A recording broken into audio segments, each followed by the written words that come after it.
Ouais, les gars, c'est gâté encore. Chaque jour qu'on monte, on descend, on dit à des nouveaux dossiers. Sam Samaki casse tous les papes aussi à la Samatra. Sans plus tarder, je vous laisse regarder la vidéo par vous-même. Veuillez liker, partager de nouveaux points de vue en commentaire. Ciao. Clairement, parce qu'il a subi beaucoup d'injustices. Et il fallait un gars du Nord, un musulman, pratiquant. Il faut que je l'ajoute, je suis pratiquant, je fais mes 5 prières par jour. Et je fais ce que l'islam demande de faire dans sa communauté. Je suis différent des kafris qui sont à la tête de l'islam en Côte d'Ivoire. Moi, je suis différent d'eux. C'est des kafris. C'est des mécréants. Ils ne sont pas musulmans. Donc, je dis que je suis venu pour défendre le président Gbagbo parce qu'il a subi beaucoup d'injustices et même des humiliations. Il fallait quelqu'un qui vient du Nord parce que les Nordistes ont beaucoup bénéficié de Gbagbo. Il faut dire la vérité. Ce monsieur a été vraiment bien. Je rappelle ici un de ses amis d'enfance, Savané, à Gagnoa. Moi, je ne connais pas Savané, je connais son neveu, mais je ne connais pas ce Savané. Mais Gbagbo, au pouvoir, allait manger chez Savané, malgré qu'il était président qu'il est. Si un Ivoirien peut dire aujourd'hui qu'Alassane Draman Ouattara allait manger chez lui, qu'il sortait pour me dire. C'est une différence. Il faut aller rendre visite à ses amis la nuit. Il faut sortir pour se promener à travers Abidjan la nuit, dans les années 60-70. Ceux qui ont vécu ça réellement, nous l'ont rencontré, c'était vrai. Et c'est ainsi qu'ils se rendaient compte que les travaux de ce coin n'étaient pas faits, les travaux de là étaient mal faits, et il corrigeait, il appelait. Et il faisait refaire s'il le fallait. Et Bédier, je crois qu'on ne lui a pas donné trop le temps, mais il était bien aussi Bédier. Il était sage. Il avait la sagesse qu'il faut amener en lui. Donc, je suis gbagboïste et je crois que Gbagbo a subi beaucoup de torts et que nous devons reconnaître aujourd'hui. Et en toute simplicité. Et moi, humblement, je le fais. Ceux qui mes détracteurs, bon, écoutez, ils peuvent dire ce qu'ils veulent, mais je crois qu'il faut dire la vérité. Je suis malinqué. Si un bété sort, ou bien un nani sort, ou bien un atier, ben, les gens vont trouver ça suspect. Mais je crois qu'avec moi, on ne peut pas trouver suspect. C'est vrai, je suis né dans le pays BT, et Dieu merci d'ailleurs que je suis né là-bas, et ce qui me donne encore plus de moyens, qui me donne, c'est-à-dire plus d'honnêteté de défendre le président Gbagbo. Je suis musulman pratiquant, je l'ai dit. Mais je sais une chose. Le guide Haïdara nous l'a dit, il n'y a qu'un seul Dieu. Nous adorons un seul Dieu. Il n'existe pas un second. Qu'on soit bouddhiste, qu'on soit chrétien, toutes les obédiences. Qu'on soit musulman, toutes les obédiences. Il n'y a qu'un seul Dieu. Et ça, c'est suffisant pour moi. Je crois en Dieu. Et je reconnais le prophète sallallahu alayhi wa sallam Mohammed comme l'envoyé, le dernier envoyé de Dieu. Et maintenant, il faut croire en Dieu, au bon Dieu, lui seul. Il n'a pas de second. Voilà l'islam. Voilà l'islam. Et on nous traverse l'islam. L'islam qu'on nous sert aujourd'hui en Côte d'Ivoire, ce n'est pas l'islam. Je ne sais pas comment l'appeler, mais ce n'est pas l'islam. Il y a des musulmans en Côte d'Ivoire, des très bons musulmans en Côte d'Ivoire, je le reconnais aussi. Mais ils doivent se taire. Parce que ces imams kafris, mécréants, qui sont à la tête de nos mosquées, sont en train d'induire les jeunes aujourd'hui en erreur. Et je vous garantis, vous qui priez derrière eux là, le paradis là, vous n'allez pas le voir, hein? Parce que vous croyez en des mécréants. Ils sont mécréants. Ils ne croient pas en Dieu. S'ils croyaient en Dieu, ils vont unir la Côte d'Ivoire. S'ils croyaient en Dieu, ils vont travailler pour que les Ivoiriens soient un. Mais pas de différence entre les Ivoiriens. Je crois pas, ça fait partie aussi de leur boulot. Des duris, ça fait partie de leur duris, de leur boulot. D'unir les Ivoiriens, de dire la vérité. Et d'appeler un chat. Et de reconnaître ce que Gbagbo a fait pour l'islam en Côte d'Ivoire. Et de reconnaître ce que le premier président de Côte d'Ivoire a fait pour l'islam en Côte d'Ivoire. Nous prions Dieu. S'il ne le sait pas, je le dis. C'est par reconnaissance au bon Dieu de nous avoir donné la vie. Mais qui ne reconnaît pas les bienfaits de son prochain ne peut pas reconnaître Dieu. C'est pourquoi je dis qu'ils sont cafris, ils sont mécréants. Parce qu'ils ne reconnaissent pas ce que Oufoué a fait pour la Côte d'Ivoire. Il y a une anecdote qui circule, c'est vrai. Nous étions jeunes au temps en Côte d'Ivoire quand Oufoué a construit la grande mosquée de Yamoussoukro. Les premiers jours, l'imam avait seulement quelques-uns qui venaient prier. Parce que c'est un cafri qui l'a construit d'après eux. C'est un mécréant Oufoué qui l'a construit, un chrétien qui l'a construit. Donc il ne voulait pas prier là-dedans. Et Oufoué, il était sage et il savait aussi le point faible de la majorité, de l'immense majorité des Ivoiriens, en fait des musulmans ivoiriens. Et il est venu un jour à 5 heures du matin pendant la prière et il était là. Tous ceux qui sont arrivés ont reçu des enveloppes. Le lendemain, il a fait la même chose. Le surlendemain, la même chose. 3 jours de suite. Et le 4e jour, la mosquée à 5 heures du matin était pleine à craquer. Et il n'y avait même pas de place d'autres prières dehors. C'est ça aussi les musulmans ivoiriens. C'est ça nos musulmans. Ceux-là, ils s'appellent musulmans. Renseignez-vous. Yamoussoukro est là. C'est fait devant des gens qui vivent encore, qui sont là. Nous avions beaucoup de parents à Yamoussoukro. Jusqu'à aujourd'hui, j'ai des parents à Yamoussoukro. Et c'est d'une autorité publique que cela s'est fait. C'est ça, les musulmans. C'est ça, les gens du Kojim. Et aujourd'hui, c'est eux. Au lieu d'unir les Ivoiriens, au lieu de chercher à aller voir le président et lui dire, président, attention, président, c'est bien ce que tu fais, mais dans tel coin, dans telle chose, il faut revoir. Il ne peut pas le faire. Tout ce qu'ils savent faire, c'est de manger la viande des moutons des gens, de rouler dans les V8, d'attendre chaque mois les enveloppes. C'est ce qu'ils savent faire. Et c'est la vérité. Il faut quelqu'un pour le dire. Et qui peut le dire? Ce n'est pas un bouddhiste qui peut le dire. Ce n'est pas un chrétien qui peut le dire. C'est un musulman et de surcroît qui fait partie d'eux, qui vient d'un village qu'ils connaissent tous et d'une famille respectée pour la vérité. Mon père était PDCI. Il a été PDCI jusqu'au profond de lui-même. Mon oncle n'était pas PDCI au départ. Il était progressiste, Bambébé. J'ai raconté cette histoire ici, je ne vais pas revenir là-dessus. Mais mon oncle, cet oncle avant sa disparition, avait pour ami intime Abdoulaye Koné, que tous les Ivoiriens connaissent. De mon âge, les Ivoiriens de ma génération, en langue vernaculaire. Il était célèbre, Abdoulaye. Il était intime à mon oncle. Ils m'ont appelé ici. Et ces deux messieurs ont aimé Alassane parce que Lamine Diabaté a su vendre Alassane. Il a su imposer Alassane. Mais ceux-là, ce n'était pas pour cette raison. Eux, c'était pour d'autres raisons. Abdoulaye Koné m'a appelé avec mon oncle ici à New York, en ce moment. Je me rappelle très bien, au début des années 90. On n'est pas tombé d'accord. Je n'étais pas à Gbagboïs en ce moment.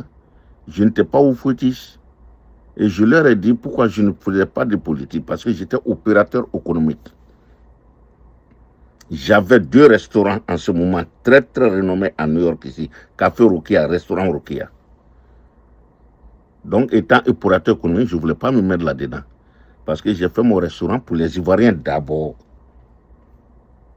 Mais ensuite, pour tous les Africains de l'Ouest. Je ferme cette parenthèse, ce n'est pas pour cela que j'ai fait ce truc-là. Donc, les Ivoiriens doivent comprendre quelque chose. Il faut savoir faire la différence entre l'honnêteté et les mécréants. Je suis honnête, je suis ivoirien, je suis honnête, je suis musulman. Et c'est pourquoi d'ailleurs, je remercie ici mon jeune neveu, qui peut être un fils, Johnny Pacheco, de m'avoir fait connaître le prophète Eli Pada. C'est grâce à Johnny que je le connais, j'ai commencé à l'écouter et j'ai commencé à le pratiquer en fait. Je ne le connais pas, on ne s'est jamais parlé. Mais ce monsieur n'est pas n'importe qui. Ça, je vous le dis, il n'est pas n'importe qui. Je sais de quoi je parle. J'ai 69 ans sonné. Je sais de quoi je parle. J'ai fait le Burkina, j'ai fait le Mali. J'ai fait un peu le Niger. Je me suis beaucoup baladé. Parce que je suis drépanocyté en ce moment, il n'y avait pas de découverte. Aujourd'hui, je fais au passage, je fais un clin d'œil au savant Alain Tagro, qui aujourd'hui est venu vraiment pour nous sauver. Donc, à cause de cette maladie, j'ai fait tous ces pays. J'ai vu les guérisseurs, j'ai vu les marabouts, j'ai vu les charlatans, j'ai vu n'importe... Voilà. Et je vais vous dire que marabout, il y a de très bons marabouts. Mais pour les croiser, c'est difficile. Il faut que Dieu mette ça sur vos chemins. Pour réellement croiser un très bon marabout, c'est difficile. De même, les guérisseurs. Il y a de vrais guérisseurs. Moi, j'ai beaucoup d'anecdotes. Des vécus que j'ai vécus moi-même. Peut-être que, bon, quand je vais commencer à faire, comment on appelle, mon coaching, je vais raconter ça. Il y a de bons guérisseurs, de vrais connaisseurs de nos plantes. Il y a de vrais connaisseurs aussi de l'islam, comme du christianisme aussi. Il y a des vrais. Et il y a des vrais féticheurs aussi. Mais pour trouver les vrais, les bons, c'est difficile. Ceux-là ne font pas de mal. Les bons ne font pas de mal. Les bons guérisseurs ne font jamais de mal. Les bons marabouts ne font jamais de mal. Les bons féticheurs ne font jamais de mal. Ceux qui lancent les courriers, il y en a des bons. Le sable, mon père le faisait. Et j'ai beaucoup d'anecdotes là-dessus.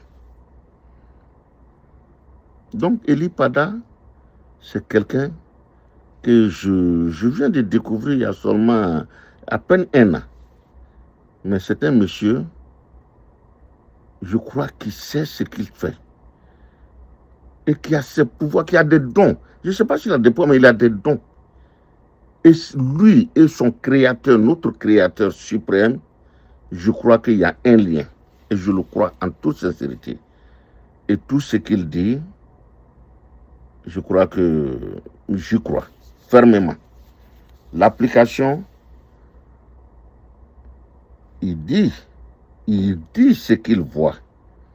Maintenant, la réalité est autre chose. Ça aussi, je sais. Dieu peut lui faire dire quelque chose et la manière que ça va se réaliser, ça peut être contourné. Mais toujours est-il que Dieu va réaliser ce qu'il a dit. Parce qu'il n'est pas fou. Il n'est pas du tout fou. Quand il sort pour dire quelque chose, il le dit et c'est vrai. Et j'en profite ici encore. Ma dernière sortie, j'ai parlé à Ténébrima à cœur ouvert. J'ai parlé à Massir à cœur ouvert. J'ai parlé à Dominique Folero, Nouvien, à cœur ouvert. Et je leur ai dit de faire détendre l'atmosphère, de détendre l'atmosphère politique en Côte d'Ivoire, de chercher les voies et moyens pour que la Côte d'Ivoire ne soit pas en train de courir à la catastrophe. Tout le monde a peur en Côte d'Ivoire, que ce soit les gens de RHDP, RDR, Gbagboïs, BDIs, Tiamis. Tout le monde craint aujourd'hui en Côte d'Ivoire. Tout le monde a peur aujourd'hui en Côte d'Ivoire. Mais je sais une chose, en toute sincérité, au plus profond de moi-même, Dieu nous fera grâce. Il n'y aura plus de guerre en Côte d'Ivoire. Mais comment le changement va venir, c'est la crainte de tout le monde aujourd'hui. Et Eli Pada vient de faire une sortie. Et j'en profite pour venir encore dire à ténébrièmement mon neveu, mon jeune neveu, à Masséré, ma jeune, pas nièce, bon, je crois ma petite fille, et à Dominique, ma belle-fille. Faites un effort.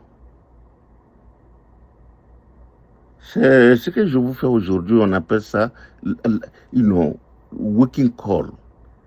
Last waking call. C'est-à-dire, c'est le dernier cri de cœur que nous vous lançons, que je vous lance. Tout près n'est pas loin. Moi, je dis Alhamdulillah, Alhamdulillah, Alhamdulillah, ma personne, je le dis.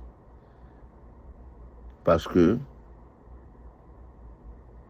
Dieu m'a donné la chance d'être aux États-Unis et d'être américain aujourd'hui. Ma vie peut être épargnée. Mais j'ai peur, j'ai beaucoup peur. Donc, faites en sorte que les Ivoiriens puissent vous aimer.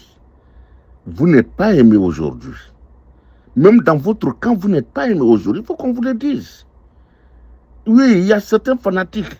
Mais les fanatiques, généralement, les fanatiques ne sont jamais nombreux. Il y a combien de fanatiques qui vous aiment, qui sont prêts? Il n'y en a pas beaucoup.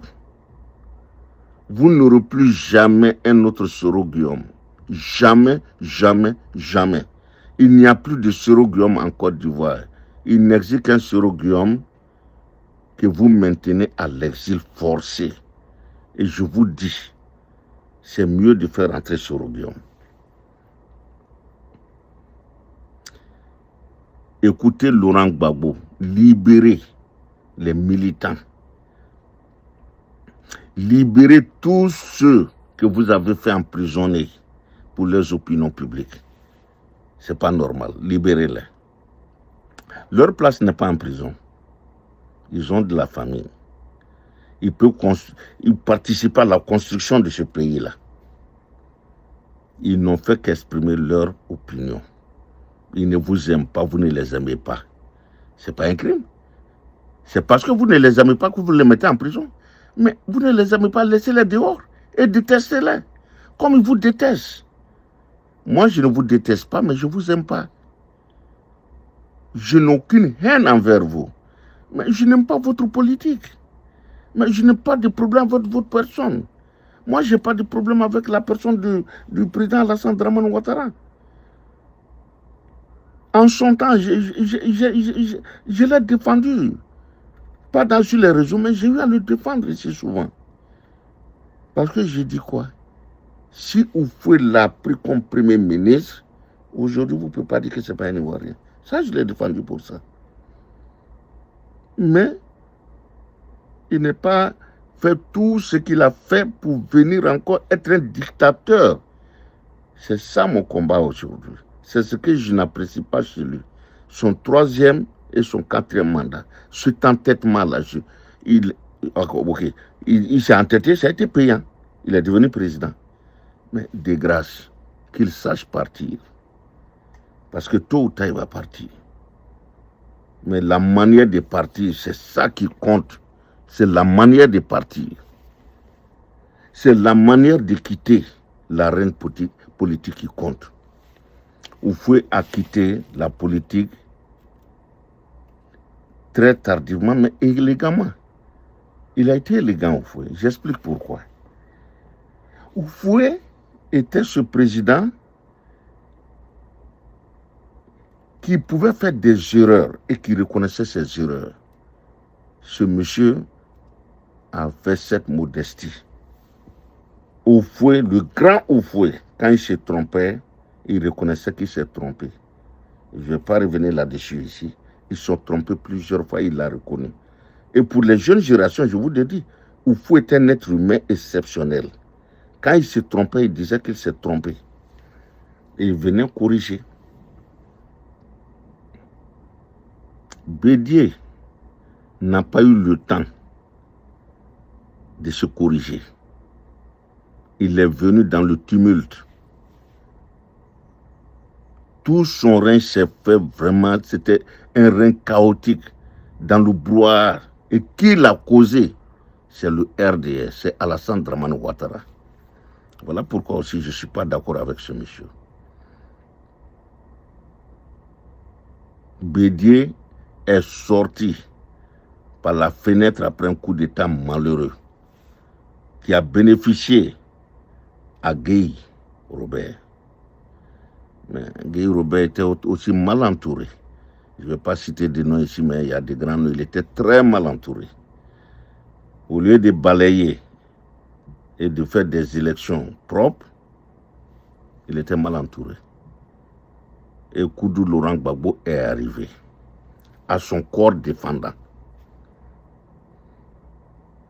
Et il a commencé à mettre une politique. D'abord, il a réuni tout le monde, je ne sais pas comment ils ont appelé ça, il y a eu des réconciliations. Gbagbo a tout fait. Voilà pourquoi ce monsieur, je l'admire. Où Alassane est venu, où tous les politiques sont venus s'expliquer. Gbagbo l'a fait. Mais à peine 2 ans, la haine de Gbagbo, il a subi d'abord une rébellion rapide. 2 ans seulement. Et après, sa main a été forcée. Mais il a eu l'intelligence d'accepter à l'empereur Alassane Dramane Ouattara d'être candidat. Et aujourd'hui, voilà ce que nous subissons. Je ne voulais pas être long, mais je parle doucement et puis avec émotion. Et je dois m'expliquer pour me faire comprendre. Donc, Alassane est venu. Donc, Eli Pada dit quoi? Mais il dit que ça ne va pas aller. Il faut l'écouter. Et moi, j'ai peur parce que ce monsieur-là, il ne sort pas pour rien. Et quand il sort, il dit des choses.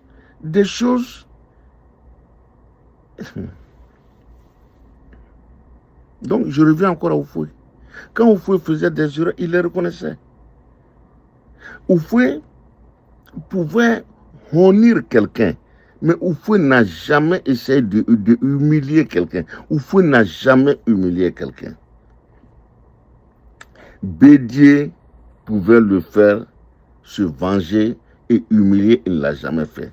Gueye ne l'a pas fait. Gbagbo Laurent n'a jamais humilié qui que ce soit. Il n'a même pas honné quelqu'un, à plus forte raison, humilié quelqu'un. Gbagbo il n'a pas essayé de honner quelqu'un. Il était trop préoccupé pour ça. Il était trop occupé pour le bonheur des Ivoiriens. Il ne pouvait pas honner quelqu'un. Mais Alassane n'a pas honné des gens. Alassane a humilié des gens. Alassane a humilié Gbagbo, sa femme, son entourage, ses ministres, des innocents, des militaires innocents. Ils ont été humiliés. Alassane a humilié beaucoup de gens. Mais je vais vous le dire, qui vient par l'épée, part par l'épée. Les jeunes générations, vous ne vous rappelez pas, vous n'étiez pas là, vous n'avez pas vu Samuel Doe du Libéria. Samuel Doe a fait un coup d'État comment on dit ça, cinglant, c'est-à-dire ensanglanté. C'est pas le français, non? C'est pas ma tête encore. Donc, un coup d'État où il a versé du sang. Ils ont fait le coup d'État à Tolbert. Ils l'ont tué. Et l'un des membres du coup d'État, c'était un gars très très important auprès de Samuel Doe, qui s'appelait Kuyonpa. J'oublie jamais ce nom-là. Il a sorti son couteau et puis il l'a égorgé. Il était déjà mort, hein, mais il l'a égorgé. Mais je vais vous dire que Kuyonpa là, il a fini très mal. Par la faute de qui, par son ami intime, Samuel Doe. Il l'a fait tuer, criblé de balles. Et son corps, pendant près d'une semaine, qui pourrissait, était promené attaché à un pick-up pour le traîner dans tout Monrovia, tous les quartiers populaires comme à Bobo et puis Yopougon, là, les Koumassi de Monrovia, là, les Abobo de Monrovia. Son corps a été traîné partout pour que tout le monde voit ça. Et c'est lui qui avait égorgé le président Tolbert. Non seulement il l'avait tué, c'est lui qui l'a égorgé. Mais Doe ne s'est pas arrêté là. Il l'a fait fusiller. Tout le Gotha, tous les ministres, tous les présidents d'institutions, ils ont été fusillés au bord de la mer de Monrovia. Maintenant, vous voyez comment Doe a fini. Ça a été une mort atroce. Vivant. On a coupé ses oreilles, vivant. Ils ont coupé sa verge. Je m'excuse. Sa pine, vivant. Je ne sais pas s'il y a un mot plus atroce que ça. Donc voilà. Ils ont tué Tolbert, ils l'ont égorgé. Et celui qui l'a égorgé, Doe l'a fait cribler des balles et a promené son corps dans tout Monrovia, qui était gonflé après quelques jours. Et tout Monrovia a vu ça. Mais lui, comment il est parti? Il a été coupé avec couteau, vivant, ligoté. Et ça a été filmé. Le monde entier a vu ça. Il faut savoir venir au pouvoir. Il faut savoir raison garder quand on vient au pouvoir. Il faut savoir raison garder. Nous, on a vu ça. Jeune génération, vous n'avez pas vu ça. C'était atroce. C'était inhumain. J'ai beaucoup d'exemples, je vais m'arrêter là parce que vous n'allez pas pouvoir tout supporter.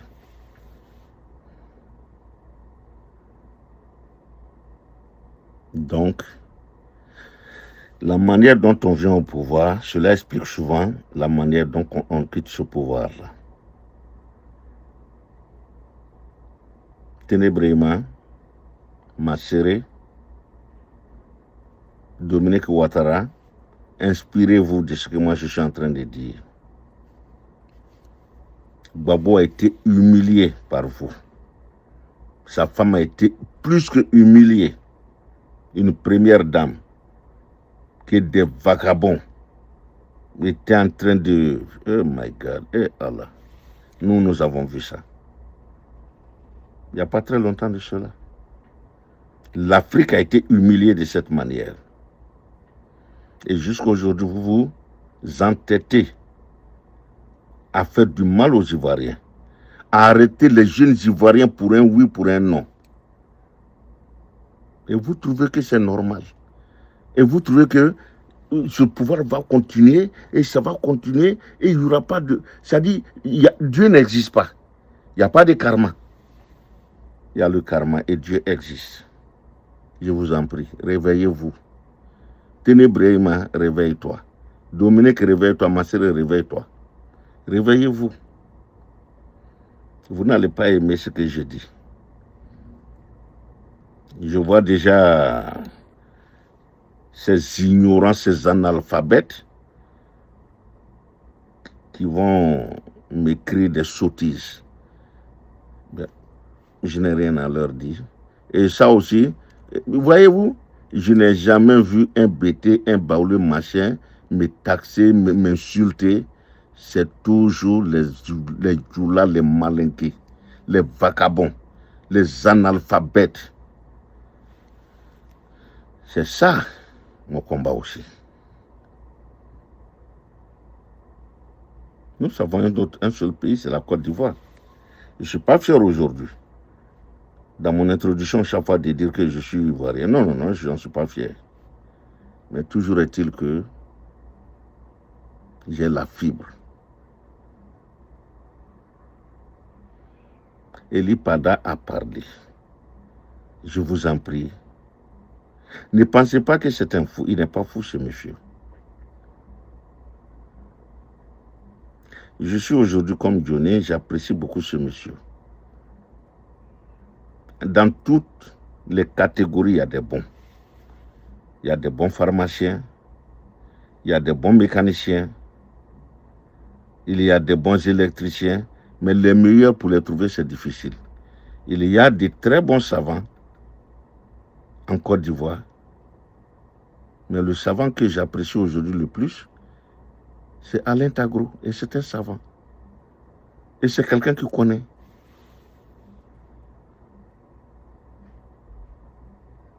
Donc, dans tous les métiers, il y a toujours des bons. Donc, parmi les prophètes, là, il y a des bons. Donc, Eli Pada en fait partie. Les pasteurs, là, il y a des bons. Les marabouts, il y a des bons. Tout le monde n'est pas attiré uniquement par l'argent, non. Et c'est pourquoi même j'aime beaucoup le jeune Johnny Pacheco. Si Johnny Pacheco voulait être riche, il serait milliardaire aujourd'hui. Le RDR, le RSDP était prêt à tout pour lui. Mais il a dit merde pour ses opinions, pour ses convictions personnelles. Et aujourd'hui, on veut l'assassiner. Aujourd'hui, on veut le prendre comme un trophée. Et aujourd'hui, il est pourchassé. Donc vous devez arrêter ça. Tenez, Brima, vous devez arrêter ça. Vous devez arrêter. Il n'a fait qu'exprimer ses opinions. Il ne vous aime pas, vous ne l'aimez pas. Moi, je ne vous aime pas. Je ne vous déteste pas, je le répète. Mais je ne vous aime pas. Et je ne vous aime pas pourquoi? Parce que je n'aime pas votre politique. Je n'aime pas aujourd'hui que l'Ivoirien est si riche. La Côte d'Ivoire est tellement riche. Et qu'il y a aujourd'hui des Ivoiriens qui dorment dans les cimetières. Je suis contre ça. Je suis contre le fait que, en votre sein aujourd'hui, ce n'est pas les millions, c'est les milliards que vous détournez pour rien. Je n'aime pas votre politique parce que regardez le petit Ibrahim au Burkina, le jeune Ibrahim. Les réalisations qu'il est en train de sortir des terres. Et en Côte d'Ivoire, qu'est-ce que vous avez sorti des terres en Côte d'Ivoire? Le minable, misérable hôpital de Bergerville. C'est de ça que vous vous glorifiez.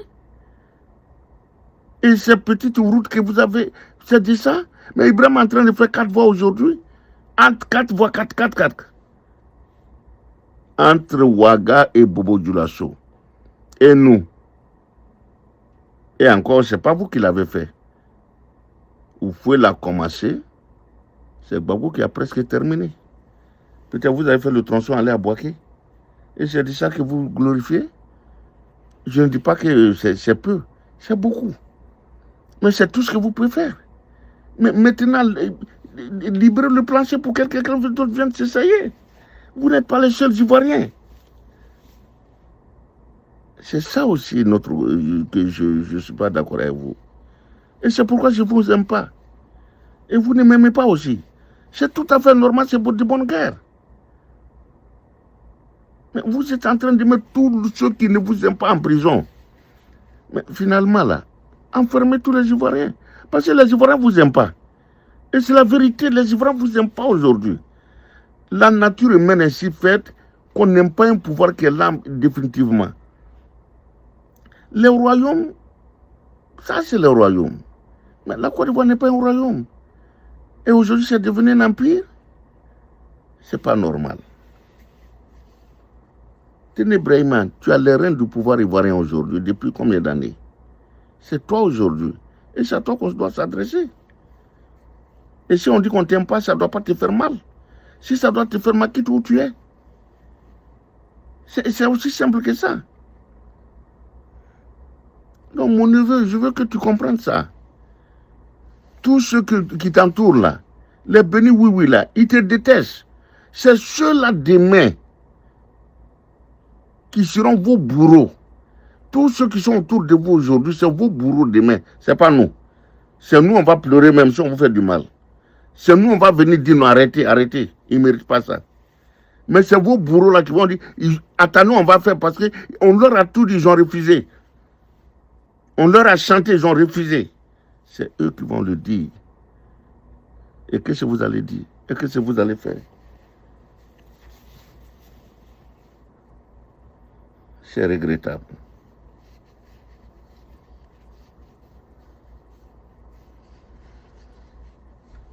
En tout cas, en toute sincérité, revoyez, faites quelque chose.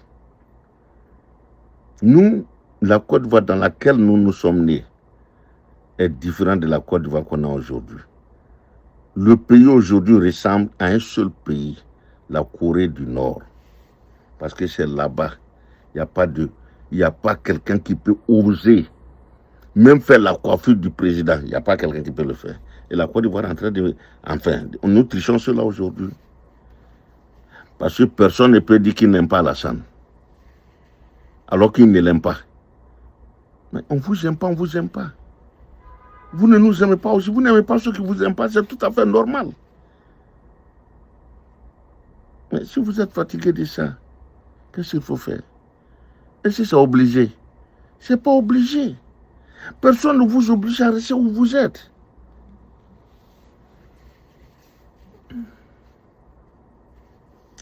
You know what?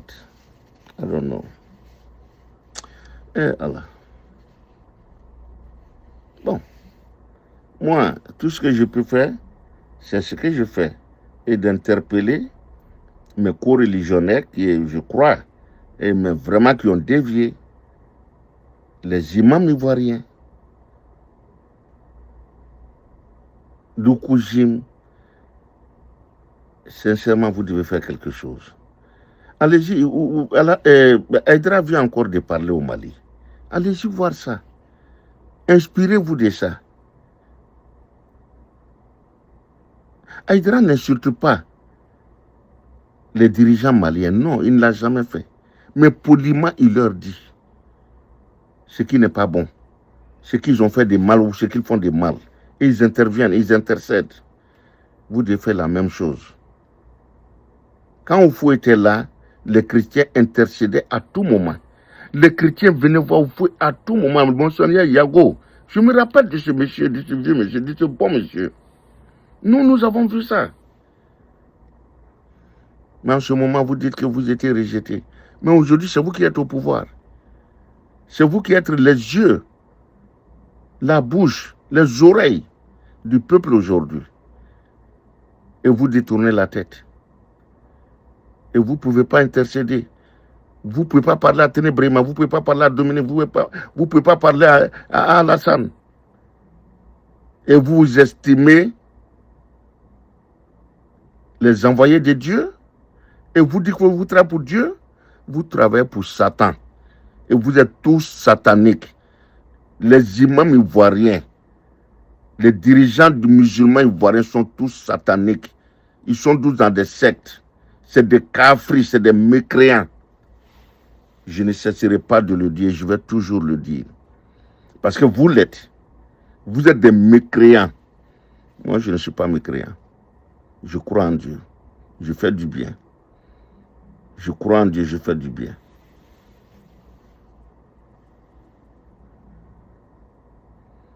Honte à vous. Shame on you guys. Shame on you guys. Honte à vous. Honte à vous.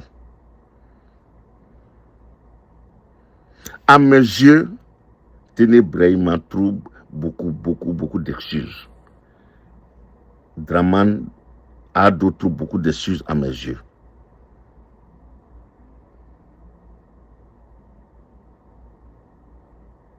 Mais et vous? Parce que c'est votre rôle. Et je sais une chose, je le redis. Je sais que cela vous fait un peu mal. Si le chef Boukari existait aujourd'hui, s'il n'avait peut-être qu'il a prié même pour que Dieu l'enlève, avant que ça ne se mélange de la sorte. S'il vivait aujourd'hui, soit il serait en exil, soit en prison, soit où il est. Parce qu'il n'allait pas accepter ça d'Alassane. Il n'allait jamais accepter d'Alassane. Le chef Boukari que moi je connaissais, que j'ai connu depuis les années 80,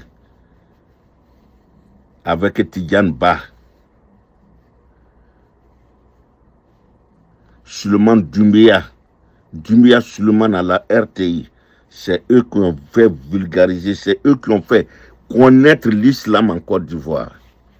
Et nous savions, ces gens-là, comment ils avaient de la valeur. Mais vous aussi, vous n'avez aucune valeur.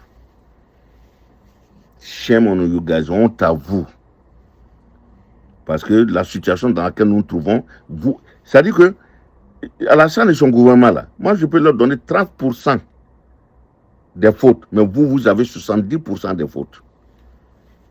Parce que vous êtes un contre-pouvoir important à mes yeux, aux yeux de tous les Ivoiriens. Et vous ne faites rien. Bon Dieu.